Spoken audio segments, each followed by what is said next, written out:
छत्रपती संभाजीनगर, रायगड, सिंधुदुर्ग, नाशिक, जळगाव, पुणे, बुलडाणा, यवतमाळ जिल्हा परिषदेमध्ये अध्यक्षपद सर्वसाधारण गटासाठी राखीव, तर रत्नागिरी, धुळे, सातारा, जालना, नांदेडमध्ये अध्यक्षपद ओबीसी महिला प्रवर्गासाठी राखीव. अनुसूचित जमातीच्या महिला प्रवर्गासाठी अहिल्यानगर, बीड, अकोला, वाशिम, चंद्रपूरमध्ये अध्यक्षपद राखीव, तर ओबीसींसाठी सोलापूर, हिंगोली, नागपूर, भंडारा, झेडपीमध्ये आरक्षण. महाराष्ट्र पोलीस दलामध्ये 15,000 शिपायांची भरती करण्यात येणार. भरतीमध्ये 2022 पासून 2025 पर्यंत संबंधित पदाची वयोमर्यादा ओलांडलेल्यांना आणखीन एक संधी मिळणार. राजकीय आणि सामाजिक आंदोलनातील खटले मागे घेतले जाणार. सरकारचा नवा जीआर. मोर्चा, घेराव, निदर्शनांच्या वेळेला दाखल गुन्ह्यांसंदर्भात निर्णय. रोहा शहरातील चिंतामण देशमुख सभागृहाचं लोकार्पण. आता वादाच्या भोऱ्यात अडकण्याची चिन्ह आहेत. निमंत्रण पत्रिकेमधून मंत्री भरत गोगावले यांचा नामोल्लेख टाळण्यात आल्यानं तीव्र नाराजी. रोहा नगरपालिकेच्या मुख्याधिकाऱ्यांच्या विरोधात हक्कभंग आणणार, गोगावलेंकडून स्पष्ट. लाडकी बहीण योजनेबाबत राज्य सरकारकडून हायकोर्टाच्या नागपूर खंडपीठामध्ये शपथपत्र दाखल. शपथपत्रानुसार राज्यातील वित्तीय तूट 3% कमी. लाडकी बहीण योजनेच्या विरोधातील याचिका फेटाळून लावावी, सरकारची विनंती.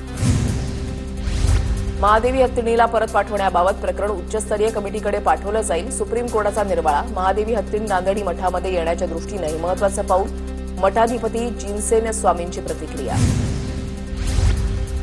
लाडकी बहीण योजनेबाबत राज्य सरकारकडून हायकोर्टाच्या नागपूर खंडपीठामध्ये शपथपत्र दाखल. शपथपत्रानुसार राज्यातील वित्तीय तूट 3% कमी. लाडकी बहीण योजनेच्या विरोधातील याचिका फेटाळून लावावी, राज्य सरकारची नागपूर खंडपीठाला विनंती. बॉलिवूडचे चित्रपट सुट्ट्यांच्या दिवसामध्ये प्रदर्शित होतात. हिंदी चित्रपटांमुळे मराठी चित्रपटांना थिएटर मिळत नाहीत. मराठी अभिनेते मकरंद नासपुरे यांचा आरोप. मुंबई विमानतळावर स्पाइस जेटच्या विमानाची मोठी दुर्घटना टळली. विमानाचं चाक हवेतच निखळल्यानं इमर्जन्सी लँडिंग. कांडला ते मुंबई विमानाचं सुखरूप लँडिंग. विमानातील सर्व 75 प्रवासी सुखरूप. सीपी राधाकृष्णन यांनी घेतली उपराष्ट्रपती पदाची शपथ. माजी उपराष्ट्रपती धनखड यांची उपस्थिती. मुख्यमंत्री फडणवीस, उपमुख्यमंत्री शिंदेंची उपस्थिती, तर उपमुख्यमंत्री अजित पवारांची कार्यक्रमाला अनुपस्थिती. सातारा इथे होणाऱ्या 99व्या अखिल भारतीय मराठी साहित्य संमेलनाचा अध्यक्ष उद्या ठरणार. ज्येष्ठ साहित्यिकांच्या नावाची चर्चा, मात्र चर्चेतून निर्णय होणार.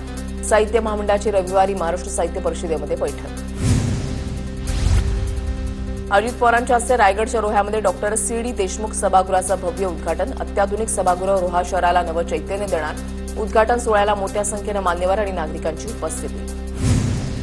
नागपुरातील भोले पेट्रोल पंप चौक ते नागपूर विद्यापीठापर्यंत चौपदरी उड्डाणपुलाचं लोकार्पण. केंद्रीय मंत्री नितीन गडकरी आणि मुख्यमंत्री देवेंद्र फडणवीस यांच्या हस्ते होणार लोकार्पण.